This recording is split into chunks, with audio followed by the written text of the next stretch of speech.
Good morning, and good morning to everyone who is joining us today. This is our third WiiEdu breakfast, and today we're going to be having a look at the topic of culture and retention. As always, I hope you guys have got your favourite breakfast ready. My name is Linda Parsons, and I tweet under the name of Digilin, and I have with me Victoria. Would you like to introduce yourself?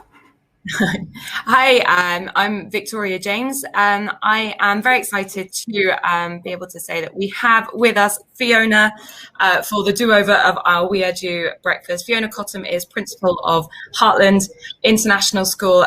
She can tell a fantastic story about her time in Dubai at some incredibly prestigious schools here, and also about the way that she creates an environment for retention and a brilliant school culture that helps staff stay and that brings her staff closer together. So without any further ado, I will bring Fiona into the conversation.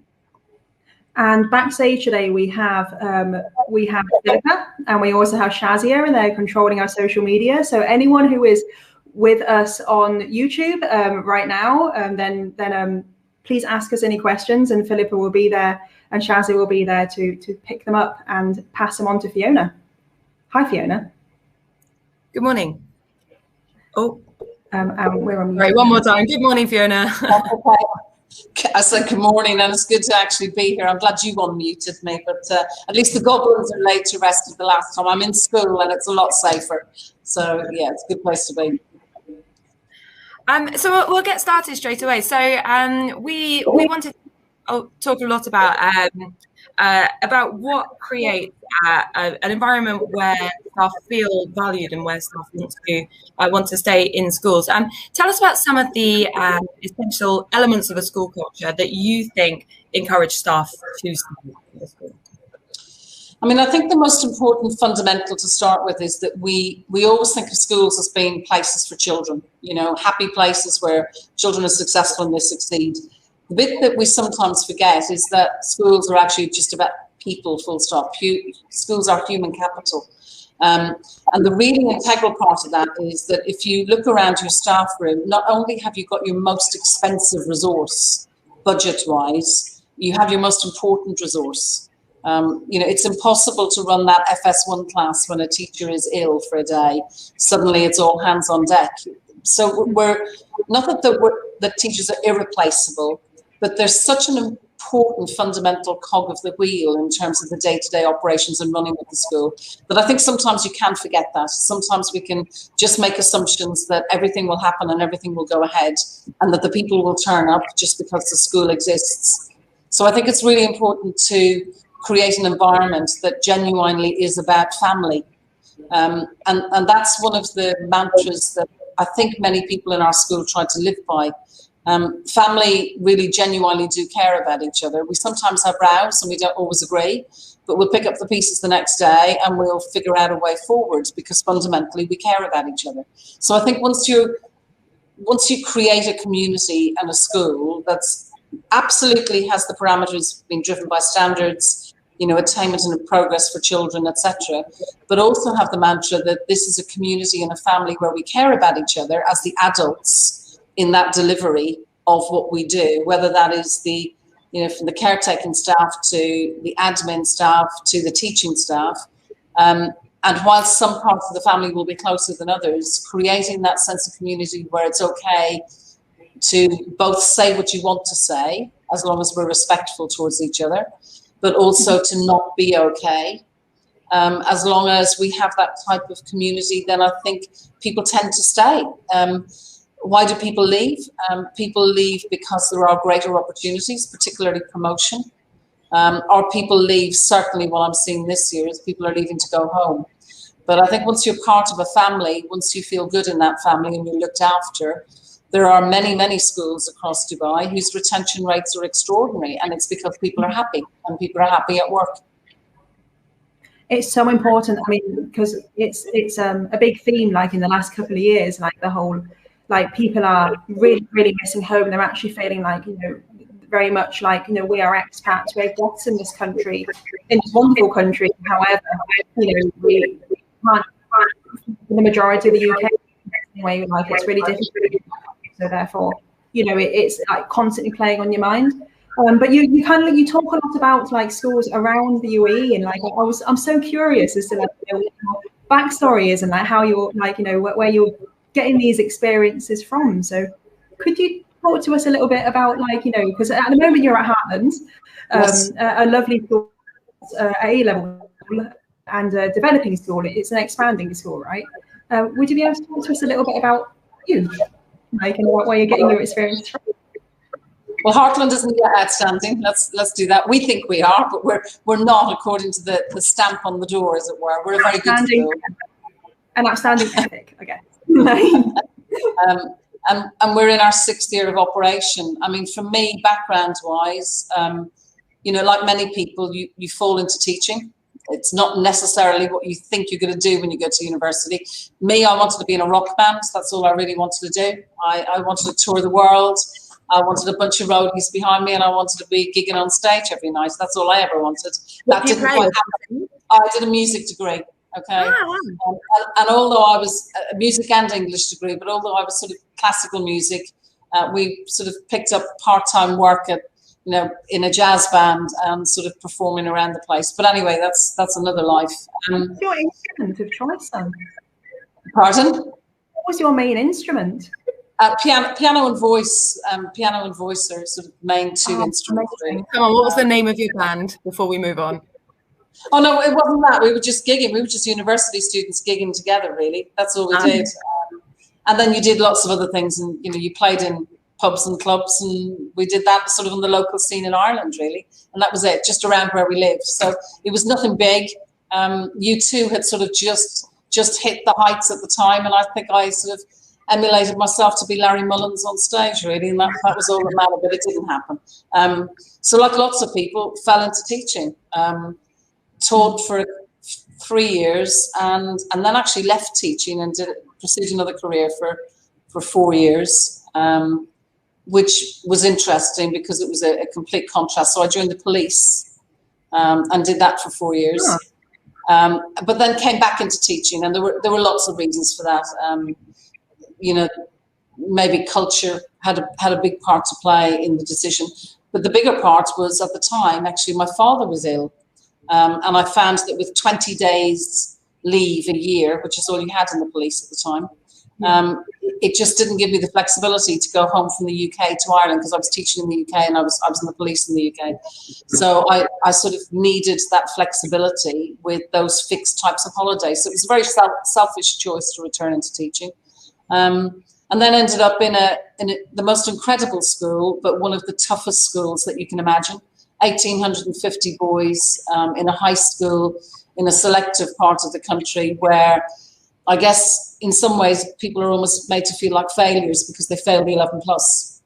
So you have that whole culture of trying to tell people, you know, that they're not failures, but they really can be a success. And it ended up being, it was an incredible school. Full of amazing young people, and sort of went from there to different jobs, still in tough schools, and then got my first headship in the UK. And after sort of 4 years there, found myself coming to Dubai to work for GEMS Education at the time, and found myself walking in the doors of Jumeirah College. And really, that was 12 years ago. And Dubai, like for many people, has become home. It's become the place where our son grew up, where he did all of his schooling. And my husband teaches as well in the city. So it's just become somewhere that's intrinsic to everything that we do in our lives, really. And the rest, as they say, is history. Do you find that, like, in the last 12 years, schools have changed, like, or do you think schools have kind of kept their kind of like theme book, like, advanced? I probably said that really badly, but I think it's a difficult one, and this isn't a criticism of any school, but I do think that the business element of the city has perhaps become more challenging for school operators. The increase in the number of schools, the continual growth the whole time, has meant that, you know, you're having to think more business-like on occasion in terms of driving enrollments. And to be honest, I think that that's where schools end up failing. The more business you think, you can be a business, but the more business that you think in terms of, that profit and loss of the EBITDA or whatever it might be, I think you lose sight of what schools are about. And I'm just very lucky working at this school, certainly, that the owners, whilst the business element is incredibly important, when it comes to the educational piece and how we run and operate the school, they have complete trust and faith in the team of people that work here and have given us the autonomy to drive ahead and to make decisions. Now, that doesn't always happen. That partnership isn't always as positive for some people. So they may have different challenges in operating their schools. I'm just incredibly lucky with our owners that they have that mantra that their children are at the school themselves. So they're very much focused on, yes, driving standards, but also creating opportunities and creating culture. So I think together, it is about the values that underpin the school. It's about the values that you hold dear as a person. And as long as you've got the freedom to integrate who you are and what matters to you in education in your school as a leader, I think you can create that environment. You don't have to lose anything, even whilst you're running a business in a pretty cutthroat world.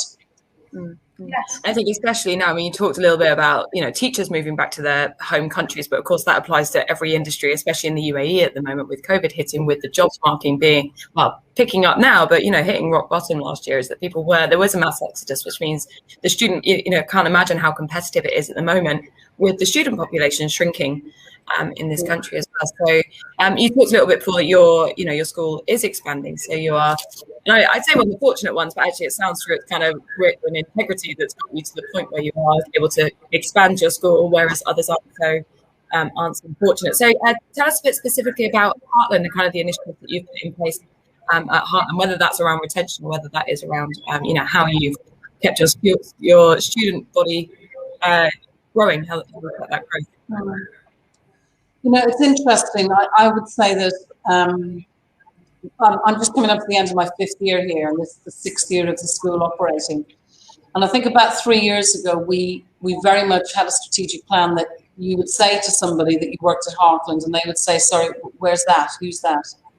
And I think when we had sort of fixed the jigsaw pieces of making sure the school had the right standards, and we'd gone through that first KHDA inspection and had got a good on first inspection, we realised that people didn't know who we were, and people didn't know where we were, and people used the term Heartland and they said, what's that, as opposed to even, who is that?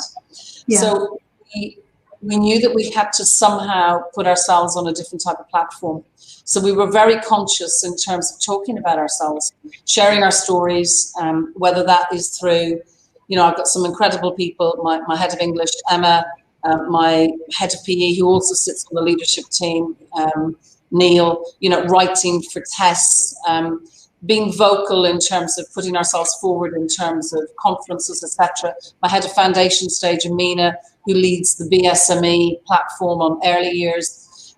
What we had to try and do was to reach out a little bit more to spread our story. And once we started to spread our story, more people listened, I think. And when they listened, what they found was an honesty and an integrity of our message. So what we said we had on the box, when they came to see, they found we actually did have on the box. And that isn't always the case, because marketing can blur the lines between the real and the imaginary and what you might want to have. So for us, it was about that honesty and integrity. This is who we are. We believe that we are a great community because we work together as a team. And that's our mantra in terms of every person who joins our community. Everybody's important and everybody does matter. Every staff member, every child and every family. So building that community was actually the thing, I think, that allowed us to grow. And reputationally, as a result of that, we've continued to grow. And we feel stronger today than we ever have been before. We're confident in our skin about who we are. We don't have to pretend to be something we're not. We know that from time to time, like everybody, we may make mistakes. But I think the integrity of who we are and our messaging has become one of our most important values. I think that's really important, because, like, coming from a teacher's point of view, like the idea that a whole school, you can kind of represent that, and you can, like, bring something meaningful to like that school community to help like everyone grow is really powerful, and it's something that makes you feel like a really valued, like, you know, not just team member, but it does make you feel like a really valued family member as well. Like, and doing that with integrity, like, so you're not just doing it for like a box ticking exercise, or like, you know, you're not just doing it to, you know, for your own selfish reasons. That is really important. Like, so I guess I think you've answered my second question to you, which was going to be like, how do you balance multiple voices and voices at school? Because, you know, that we are all in international schools or working in the international school sector, and there are many different nationalities and many different kind of perspectives, I guess, and the old and the new, like, you know, faces of Dubai as well, like, and that's an extraordinarily complex thing to kind of like, you know, say like at the beginning of a school year, kind of this is who we are, and like, you know, we're going to make you feel valued, and these are the things that we're going to do. Like, with you, I did a poll about this actually a couple of days ago, and I said like, well, you know, inset week is incredibly hectic, but it's the first perception for many, like, you know, welcome back to the school, or like, you know, this is where, and actually, of the choices I gave people, whether it's continuing CPD from departments, or whether it's like going out and like having socials, or whether it's like heritage sites and stuff, it was all really even on like, you know, like what do people like to see like in the inset week. So like, I guess my question to you now is, and like, how do you balance that? Like, you know, well, I mean, I didn't answer your survey deliberately because there wasn't an option to say all three of the above. Because I think you had staff socials, you had team building internally, and you had what was the third one you had? Staff socials.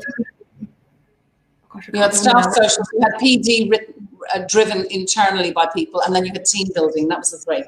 And I just thought, you know, all three are absolutely crucial, and they're really important parts, because what you find out about people when you're being sociable, it's the human spirit part, isn't it? It's the human story. It's the fact that I've got mum and dad or gran and granddad at home, and I'm worried about them if I'm a young teacher. You know, I've got sisters and brothers, and we're dotted around the world.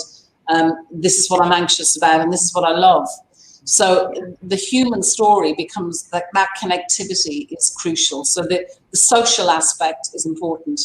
Certainly for us as a through school, the team building part is integral, because otherwise we'll end up in pockets around the school and never the twain shall meet.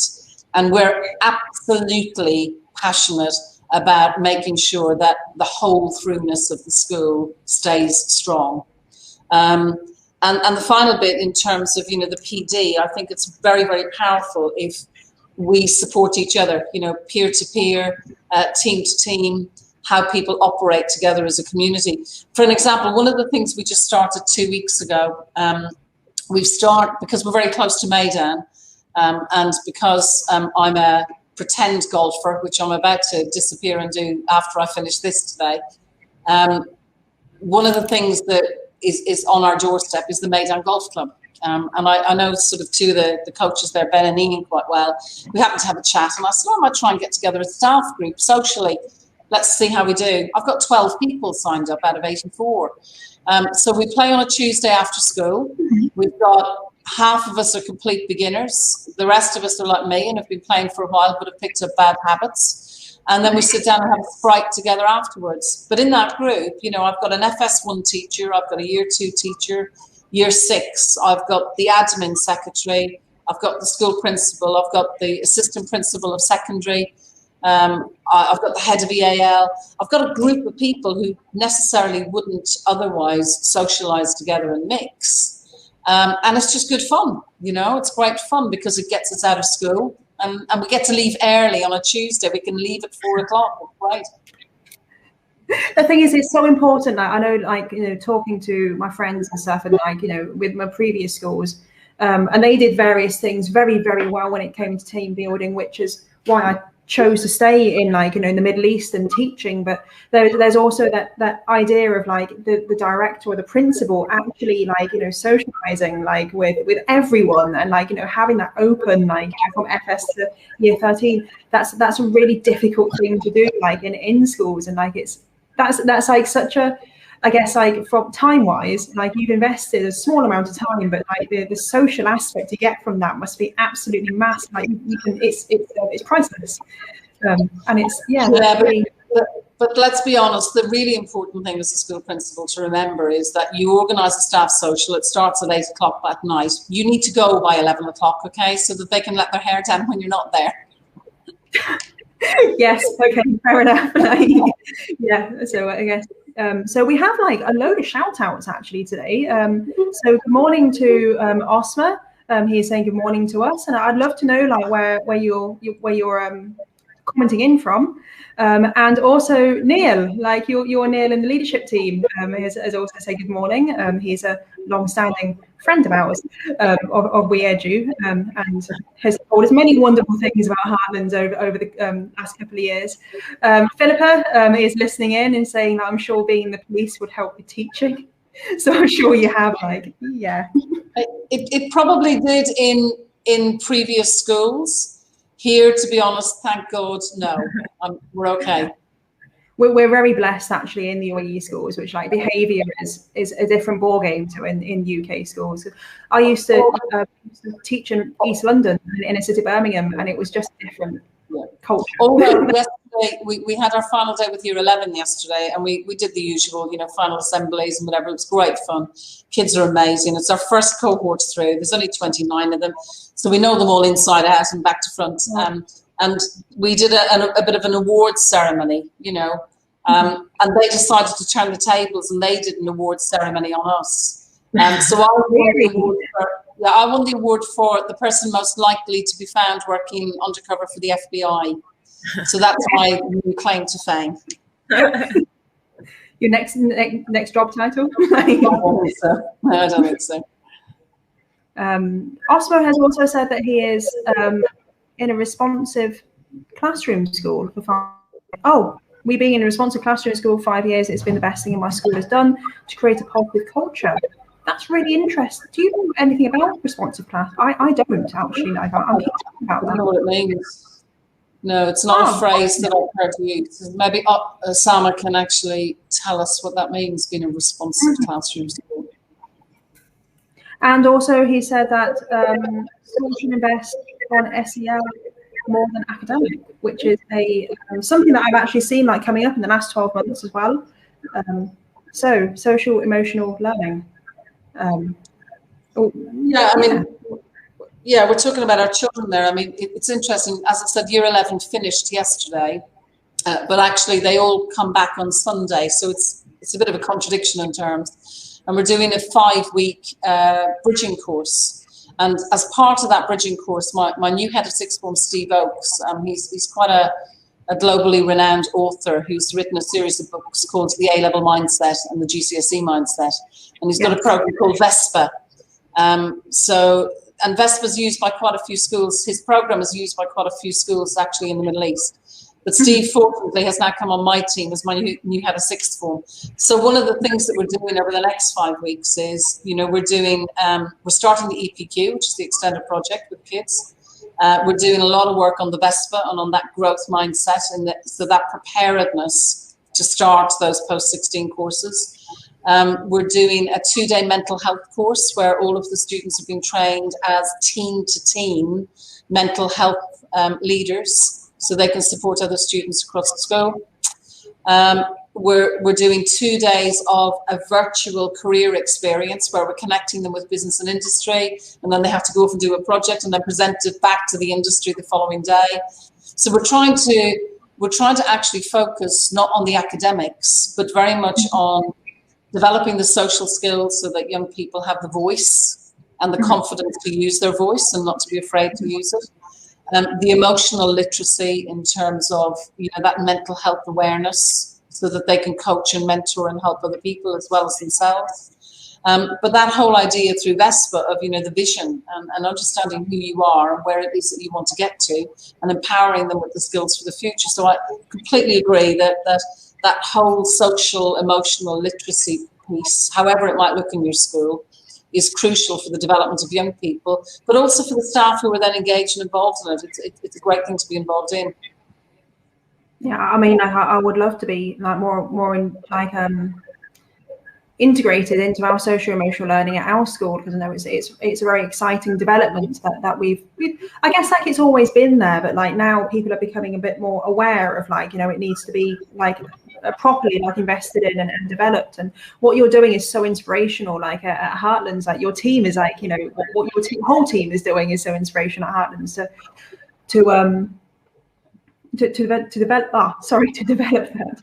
Vicky, would you like to do some shout outs? Or well, I'll pull out Philippa's question, because I think it's some of the meat of what we do at WiiEdu, or not the meat, but it would, well, personally curious, and as a group I think it would be curious. But so if we are a group that is looking at empowering women in education, can you talk about some of the differences that you might experience between being a female leader versus male leadership, and what you see the differences are? And maybe that might be mistakes that you see women making and mistakes that you see men making as well. Tell us a little bit more about your thoughts. Look, there's two sides of the coin. I'm a great believer that great leaders are great leaders, and it doesn't really matter whether you're a man or a woman. And there are incredible leaders in both sectors. So I'm not sure it's about whether you are a man or a woman, but I do think that there are differences sometimes. I think that, you know, on my priority list, one of the things that might be higher than it is for some male leaders is empathy. I'm not saying it's necessarily the top tool, but I think that's really important. I think knowing yourself, I think knowing your own beliefs, your own values, and who you are, and what's integral to you as a human being. I think perhaps women sometimes do convey that message a little bit more with an authenticity. And why is that? I think because I do think it's different. I do think it's harder. I do think it's harder to rise up sometimes as a female leader, but that's not an excuse. It's just a different type of journey, isn't it? So if you're a female leader, just have confidence in your beliefs, in who you are, in your mantra, and you will rise. So it's no more difficult. But I do think if I look even around this city, in terms of female leaders, particularly in secondary schools or all through schools, there perhaps aren't as many. Yeah.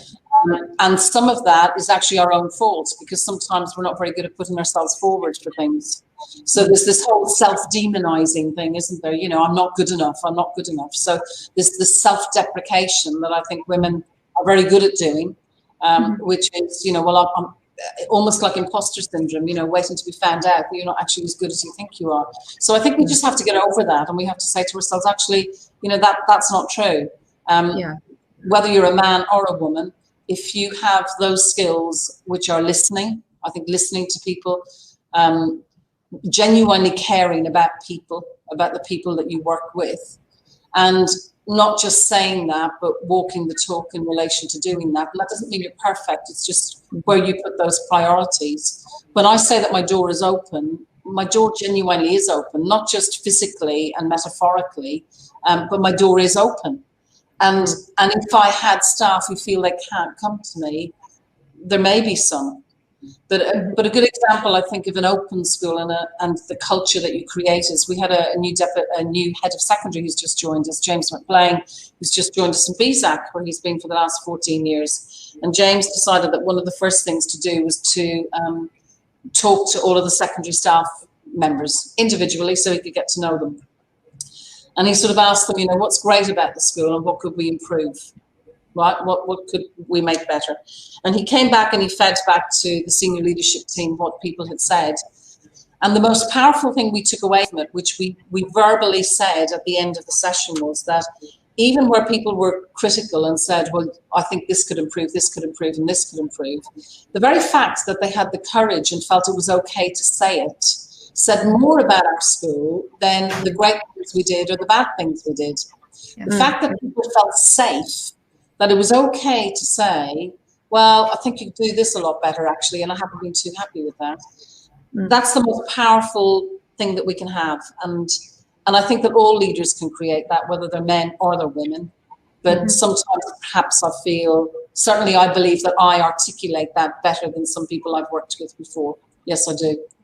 Yeah. And I think, I mean, one of the reasons that one of the reasons I was very interested in hearing your story on this platform after we first spoke was about your genuine interest and genuine concern when you are talking about staff who are leaving your school. I mean, even before the chat, you were able to talk about, exactly where they're all going, why they're leaving. And the impression that I get is that that's not always the case, is that, teachers don't sign their contracts, they leave their schools, and then, sometimes leadership sort of don't even, sort of flick through the names, and that's about as far as they get in some cases. I think that there is a strong case that there is a female element to that, of this empathy, and actually the comments here are talking about empathy is such a big part of that.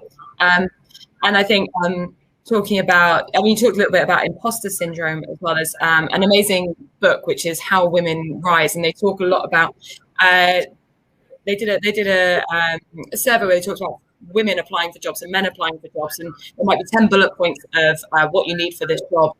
Men will apply if 3 of them apply to them, and women will apply. They have to wait until 7 kind of hit the mark for them. So there is that kind of holding ourselves back, and I think it is for some women anyway, that maybe they feel like they really have to have achieved everything required before they can even kind of take the leap. So that's really, and the converse of the other side of that really is that sometimes then, because it's been harder maybe for the woman to get to where she's got to, I think sometimes women then think that they have to be, bulls in china shops. They have to be so strong, and they have to be so, determined and so whatever. And actually, that isn't necessarily what's needed. There was a really interesting piece of research that was done by the Ethical Leadership Commission, which one of the teacher unions, ASCL, in the UK, actually commissioned. It's about 3 or 4 years old. And they found that strong and robust leadership was actually less important than wise and just leadership. And I think, that making sure that wise doesn't mean that you don't make mistakes. It just means that when you have made mistakes, and then you know how to apologize, doesn't it? Wise can be listening to people and make sure you take all stakeholders' voices into account. Wise can sometimes just be making the decision because you need to, but the just part is the really important. It's being seen to, being perceived to be fair in terms of how you do things, and at least explaining to people why you do the things that you do. Some of the feedback I've had from staff in relation to how we managed some of the challenges that we faced during COVID was literally the transparency, that we didn't try to pretend anything other than where we were. And when we were going through challenges as a school community, I was honest and open and transparent with the team about those challenges, which meant that we all supported each other even more. As opposed to being critical, we actually all stayed on the bus together and said, we're going to get through this. So I think that honesty and integrity is more important sometimes than anything. And actually, you've said there is probably maybe a bit cliched as well, if I put this the wrong way, but about knowing when you've made a mistake and when to apologise, like how and when to apologise is important. And I'm actually, this is all, I'm thinking of my husband now, so it gets a bit personal. The cliche of maybe men not really being. Sorry doesn't come easily necessarily to the husbands in our lives potentially, which I think is hit a personal note there. I wondered if that translates as well into. I hope he's not in the next room, Victoria. But best of luck with that. He's been the best husband ever, and he's taken the kids out for a morning of fun. So I can't complain today. I often use this quote. There's a woman called Susan Desmond Hallam, and she was the first CEO that Bill Gates appointed to the Bill and Melinda Gates Foundation, which thankfully they are going to continue, even though that they're going their separate ways. But Susan Desmond Hallam has actually left the Bill and Melinda Gates Foundation. She left last March and is now one of the CEO directors of Pfizer. Talk about good timing and making a move like that. But she's not a name that's very well known, and yet she's somebody who is globally at the very, very top of her game. And when she was asked about sort of what were her traits in relation to leadership, she came up with 3 words, and I'll just pull them up. Her words were emotion, so understanding your emotion and the emotions of others, Being able to demonstrate your own personal vulnerability. She said that that was really, really important. And also having resilience. Now, there were her three, and I listened to her three, and I think, gosh, yes, you know, if that can be my mantra, I'd be really happy with that. So emotion, vulnerability, and resilience doesn't mean you're weak. It just means that your strength is displayed in a different way. So to all the ladies who are listening this morning, you know, don't give up and just have faith, really, and go for it. I think that's really difficult. I mean, like for men and women also to kind of like show socially what we perceive as weakness is to say sorry, is to kind of like is to maybe take someone else's ideas. But like, you know, in the long term for a leader, more and more you're recognizing that like if you say something and someone else is saying like, you know, has this great idea, the best thing you can do for your company, school, business is to take that person on board and make them feel valued, because you're leading them, like, and you're kind of like giving them that. And that's not a weakness at all. Like, you know, that's making your business strong, and therefore making, you know, your position, your team stronger as well. Like, and that's so important. Neil, as always, like, yeah, with your wife nodding along, and the wise and just leadership. Like, I found that to be like a really interesting, I guess, a mantra which like I could be like taking on board as well, like, you know, to be just and to be integral. Like, you know, to be integral is to be integral to yourself. To be just is to be like, you know, is to have integrity within your team.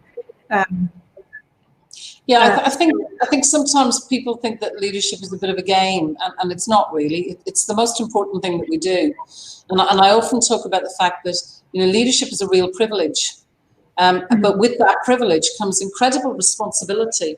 So you have to be honest with yourself that it's not necessarily always an easy job, but gosh, it is an important job. It doesn't mean it's more important than anything else in the school, but it has the responsibility. The buck does stop with you. So therefore, you know, you have to take on the responsibility of the task.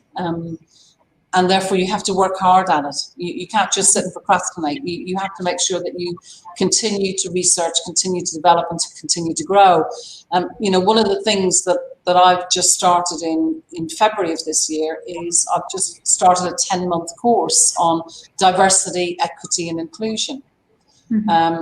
Because again, you know, do we make mistakes? Do we really listen to our community, particularly in a culture like this, you know, particularly in a culture where we have so many different nationalities, so many different faiths, so many different just nuances to who we are as people. So it's really important that we, even as leaders, we continue to grow and develop, and we don't just sit back and think, well, just because I've been doing it for 10, 15 years, then I'm okay and I know everything.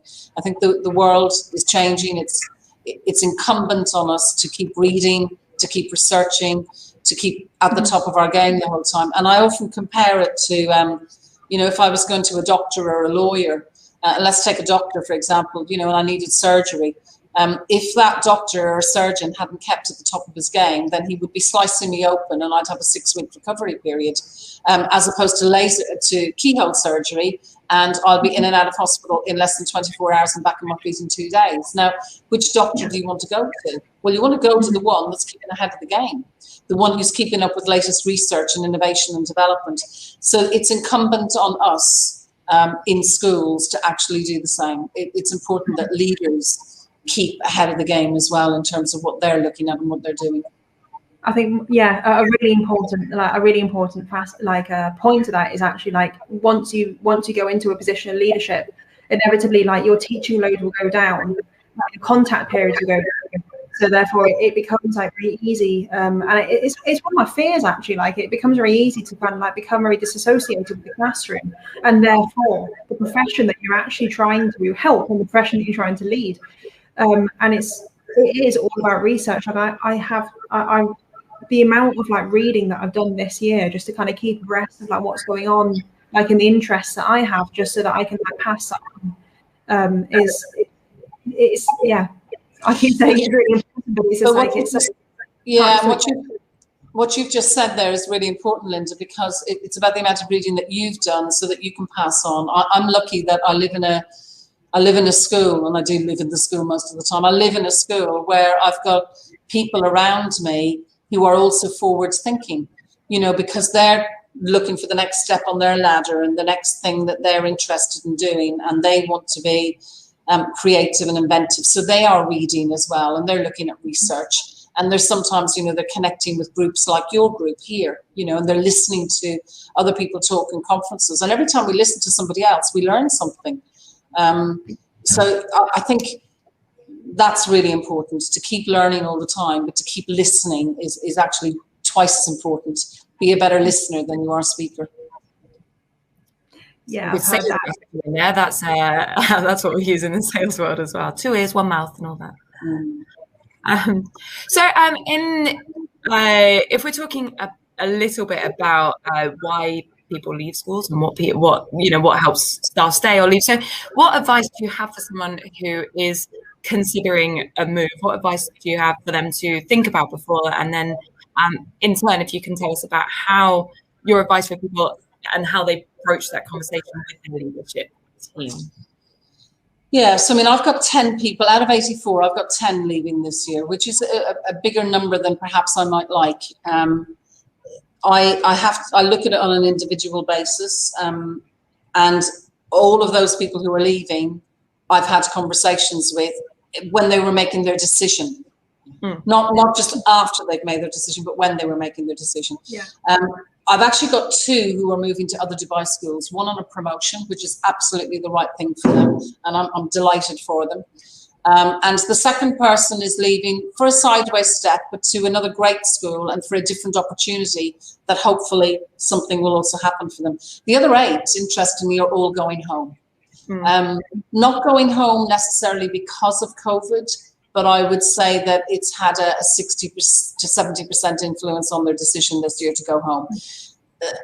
Half of those going home, of those 8, have not got jobs yet for September. But they've made the decision that they're packing their bags, they've been in Dubai, they've done their time, and they're going. What advice do I give them? I'm thinking of one person who's going and who hasn't got a job yet. It's to make sure you find the right job for you culturally, the place that you're going to fit in, the place that you're going to be valued and respected. It's easy just to take a job because you want to move on. But there's very little point in moving from the frying pan into the fire the whole time and making wrong decisions just because you're in a rush to move on. So make sure that you do your research. Make sure that you do think through the values in the school and who the school is and what the school believes in. Talk to people who work there at the moment if you possibly can, particularly if you're looking at a UAE school. I've got 17 staff joining me in September because we are expanding. And of those 17, 10 of them are coming from UAE schools. So, they've all had the opportunity to speak to people who work here already, and they've done their research. And when they come into interview, they've spoken to somebody because they'll say, "Oh, I heard you were doing this." And I'm thinking, "How'd you know that?" And that's great. That's as it should be. So do your research, speak to other people who work there, but make sure fundamentally that the school that you're moving to, you're not just moving as an excuse to get out of where you are, but you're moving to somewhere that is actually genuinely going to be better for you as a human being, somewhere where you're going to be valued, where you can grow, where there's capacity for your development, and where people are going to look after you, actually. So, back to that sense of community. Definitely talk to the heads, though. The 2 people who are leaving to move to Dubai schools, I mean, I did everything I could to keep them. We sat in this room and we had those conversations, but their reasons for leaving and moving are the right reasons. So they have our full support, and we will send them on that journey, indebted to them for the contribution that they've made here and full of absolute, delight for them in the next step. I always say the people who leave you, they're your biggest advocates, because if the people who leave your school do nothing but criticize what they've left, you're in trouble. Because you're only as good as the people that maybe are, not as happy as they might be and have chosen to leave you. So that's what's most important. That reputation precedes you, really. But talk to the team, talk to somebody in the school if you're uncertain. Don't just jump out because you don't know what to do, but put culture first before anything. Have you got any staff joining you immediately from their home countries as well? And this is their first move into Dubai. Yeah. Well, again, We do what other schools do. I think we're all quite good at this. You know, we do the buddy systems, and we do the Facebook groups, and we have the constant communication to update them. We team them up with people, and now with Zoom, you know, there's no excuse not to have meetings where you can pull people together and connect them before they actually come here. And then when they do get here, you take care of them. And where did that come from for me? It was as a 22-year-old going to England to teach for the first time with my suitcases. I had the job with my cases and with nowhere to stay. The school had said they'd sort it out. And I found myself still sitting in the school at 5 o'clock that day, not knowing where I was going to sleep. And my luggage was in the hold at the train station. And I remember just being destitute, absolutely destitute. Not only did I not want to leave Ireland at the time and go to the UK to teach, there just weren't any teaching jobs in Ireland, and hence I made the move. But not only did I not want to go, but I felt so lost and so alone. And I was just lucky that I was actually taken in or put in with a former retired deputy head of the school, a wonderful couple. And they took care of me for the first 2 months, really. They treated me like a daughter or a granddaughter. And they took care of me for 2 months. It was the best thing that could have happened. But yeah, take care of people. Take care of people, and the rest will take care of itself.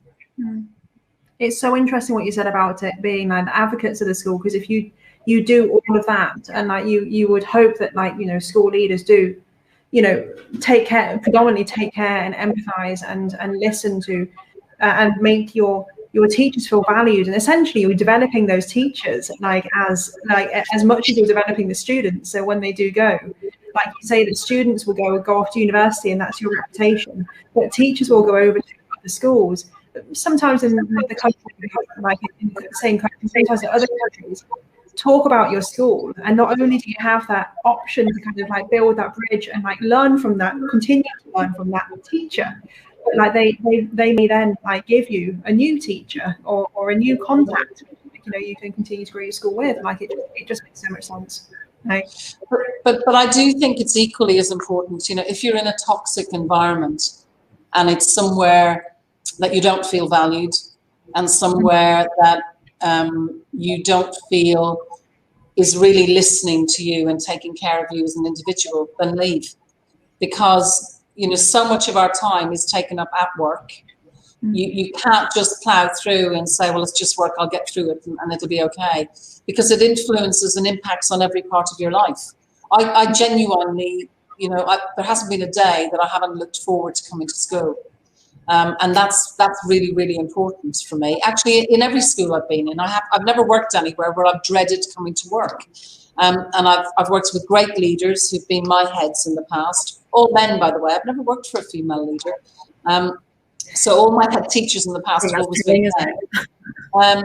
But I've learned so much from them, and I've also learned what not to be from them, believe it or not. So sometimes you learn what not to do and how to be better by looking at the mistakes other people around you make. But if you're unhappy where you're working, if it's making you unhappy, then it's not good for your mental health. It's not good for your physical health.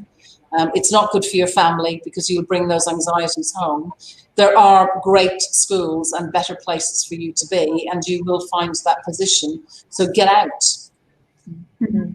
And yeah, it does. It changes you as a person. Like, you know, like being in an environment that, like, you know, for that long each day when you're not feeling valued, or there's something not quite right there. It does change your outlook for your whole entire life, and you know, it changes the personality. So it is so important to move on, as you say, to move on with integrity, you know, to move on, not. Yeah, but I also think that, you know, I have to say we make mistakes. So sometimes, you know, there could well be a teacher in my school who doesn't feel that they've been valued. What's really important is that they can tell somebody that, and we'll fix that, we'll rectify it. Because sometimes we get so caught up in our busy lives, don't we, in doing things that we might forget sometimes to stop and say, you know, hi, you know, how are you today? Is everything okay? Oh my gosh, I didn't realize you felt like that. So talking is really key. Listening, as we said, Victoria, is absolutely crucial. But making sure that you've got people who are almost your pressure points throughout the school, who will come and let you know when things aren't okay. That's really important as a leader as well. You know, your staff wellbeing group, which might seem frivolous because they're organising breakfast or they're organising an event. It's absolutely important to the heart and soul of the school, and don't underestimate those little moments of kindness where somebody puts something on your desk to make you feel better, or makes you a cup of coffee, or buys you a croissant, or does whatever just to make you feel good that day. Those frivolous things that might seem superficial actually can really make somebody's day. So taking care of each other is important, and listening. And those groups also give you an opportunity to notice when something's wrong, right? So that's when you have a huge staff, you know, to care about, to think about, to be conscious of it at all these times. If you have those people who are looking out and say, oh, well, you know, I can see that something's not quite right with this person, or she's not on top form, or, you know, something's upsetting her, to have that opportunity to spot those issues as well. In the same way that you would with your students, right? You would look at your students in the same way. You would notice when something's changed. Yeah. I've learned so much, like, and it's been amazing being able to talk to both of you today, like, you know, because the conversation has like gone in many different directions, but it's always to the same core values of like, you've got to be integral, you know, in whatever like position you're in, like you've got to listen to the people around you in whatever position you're in, and you know, you've got to, like, you know, the most important thing actually is, like, you know, mistakes aren't weaknesses. And mistakes everyone can learn from, and to be bold and to be a good leader is to show those mistakes, to kind of own them almost, like, and with that, your culture of your school is all the culture of your business is always growing. Yeah, I've really learned.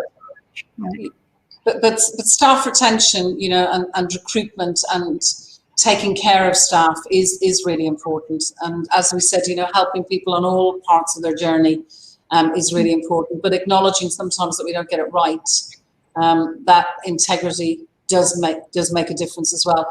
You know, final thing from me really is I think our values drive who we are. Our values have to be our moral compass in terms of how we operate and what we do. It doesn't mean we're superhuman, although at times we might feel we are, all of us, you know. I think you're superhuman. When I go down to FS, I think they're superhuman.